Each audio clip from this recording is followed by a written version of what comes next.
Austerity is a word we rarely mention, and when we do, we rarely know how to define it. And this is not by accident. Austerity is actually the underpinning logic that shapes capitalist societies and shapes our daily possibilities as human beings. But it operates in a very subtle and silent way. So right now we have more than ever a necessity to define what austerity is, to go beyond what are traps, mental traps that make it such that we end up accepting it as a normal feature of this world. Let's start with the big, beautiful bill that was enacted on July 4th. Indeed, this bill is wonderful in a way because it reveals the true essence of austerity. What Trump is doing for us is really just laying bare what has been a tendency for our society for many, many years. And this laying bare the violent essence of how our economy operates. Austerity has nothing to do with balancing the budget. It has nothing to do with living within our means for some virtuous whole. Austerity is a political project that operates with governments structurally shifting resources from the majority of workers who make a living off of wages to a minority that actually lives off of capital gains, interest, and dividends. So austerity is not about the state stepping back, spending less. It's really about the state spending in the direction of the elite, who is the only one who benefits from this system. Let's just take a moment to acknowledge that when you rarely do find a definition of austerity, the definition is austerity is about the state spending less and taxing more. This definition is empty because it doesn't really look at what really matters. Let's look at, for example, the fact that the state, again, in the big, beautiful bill, is not spending less. What is happening here is that we are structurally defunding all social services. The numbers speak clearly. The American state is deciding to eliminate food stamps with 200 billion cuts in the next decade, leaving 2 million people hungry, deciding to cut 1 trillion off of Medicaid, that will actually leave over 17 million people without health insurance. All to do what?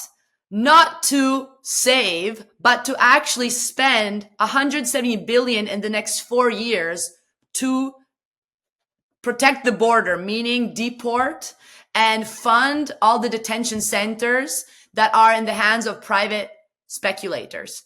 At the same time, we are spending 150 extra billion in defense, making our country the country that is supporting the extermination of the Palestinian people.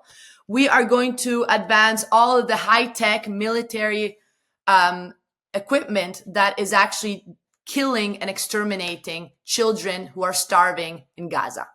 This is what austerity looks like. It's about shifting resources from the majority to the minority. And this might sound for us something irrational.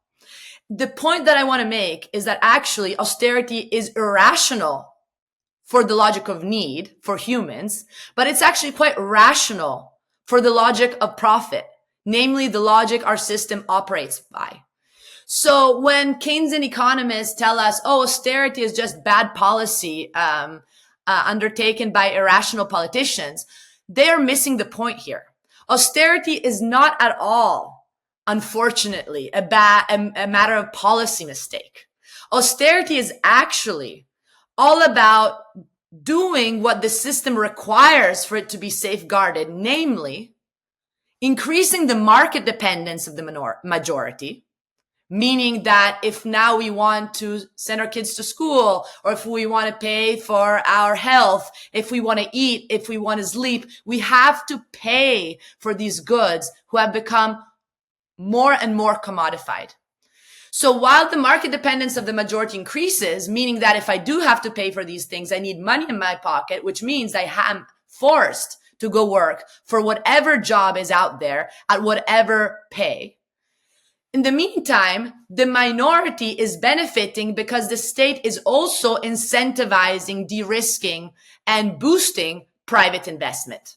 So you see what's happening here is that the state is taking a very active role in our economy, and the state has always actively intervened in to protect and actually foster the so-called market by keeping these two pillars of capitalism, wage labor and private property of the means of production, stable and protected. And this is actually the point about austerity, is to preserve these pillars, which is ultimately about preserving capital as the social relation by which the majority has no alternative but to go work for wage and to produce the value that is pocketed by others. This is the ultimately anti-democratic nature of our economic system that is fully expressed by this constant interventionism that makes it obvious for us that when the state, as actually was mentioned by Jon Stewart on the recent show I was on, it's all about the fact that we take for granted that the state is always constantly helping the rich. Well, when the state takes actions to actually help the poor, that is considered outside of the norm. It's not about whether the state taxes or not, whether the state increases taxes or not. It's about who the state taxes. In the United States, the biggest corporations actually pay almost nothing in federal income taxes. In 2020, Nike, HP, FedEx did not pay any income taxes, while many Americans are poor because they're structurally taxed much more than what they can afford. This is fiscal austerity for you. Again, not something to actually limit the debt, something to actually reinforce the pillars of capitalism. The same goes for monetary austerity. Monetary austerity, in the way that we see it, is ultimately about making money more expensive. Increasing interest rates has cost Americans in the last year 1.2 million jobs. How does this happen? Well, the governments, and especially the so-called independent central banks, increase interest rates. And increasing interest rates has the effect of making money more expensive, which means, again, that those who live off of credit, so families who actually have credit cards have to pay higher bills at the end of the month, mortgages go up, while those who lend capital, of course, are making a fortune. So again, we see who benefits from increasing interest rates. They tell us that increasing interest rates is the only way to solve inflation, and that ultimately we should all accept it because it's the way to stabilize the economy. The point here is to understand that stabilizing the economy under capitalism means that by definition, not only workers will have to pay higher credit card bills to exist, they will also lose their jobs. And this is the whole point, that monetary austerity is not just about technical decisions from neutral central bankers. Monetary austerity only works when it impacts the labor market. It only works when the labor market becomes worse for workers. And this is what even Jerome Powell tells us. You need a labor market that is less tight. You need a labor market, which means that you need a labor market with higher degrees of unemployment. Why? Because in order to keep labor costs down, you need to have a greater reserve army of workers who are willing to go work at whatever wage. So what's happening here is that monetary austerity actually operates to stabilize money when it is capable of hurting those who have to bear the brunt of the sacrifice by losing their jobs, so that indeed we can keep the labor costs down, which means that wages can't go up after a certain amount. This is what monetary austerity is about. Again, benefiting the very, very few to the detriment of the majority. And you can say, well, but monetary austerity ultimately, by causing recessions, is also hurting those who live off of profit. This is in a way true, but you need to keep in mind that our system operates by which there are some short-term costs that can be a recession in favor of some longer structural benefits, which is to make sure that the capital order is preserved. Make sure that people cannot question the very foundation of their existence, which is to go work for a wage. And this is not abstract. With the Great Resignation that occurred right after COVID, over a third of the American workforce spontaneously quit their jobs. This means that 50 million workers said, you know what? I think I can do better than my current conditions. I will find a way to exist that might not involve me going to work for someone else's profit. This was devastating and threatening to the establishment. Without the pillar of wage labor, our economy does not operate. This is when monetary austerity started kicking in. And it kicked in so well that now indeed the unemployment rate have gone up and that people have gone back into accepting their supposed only possible condition.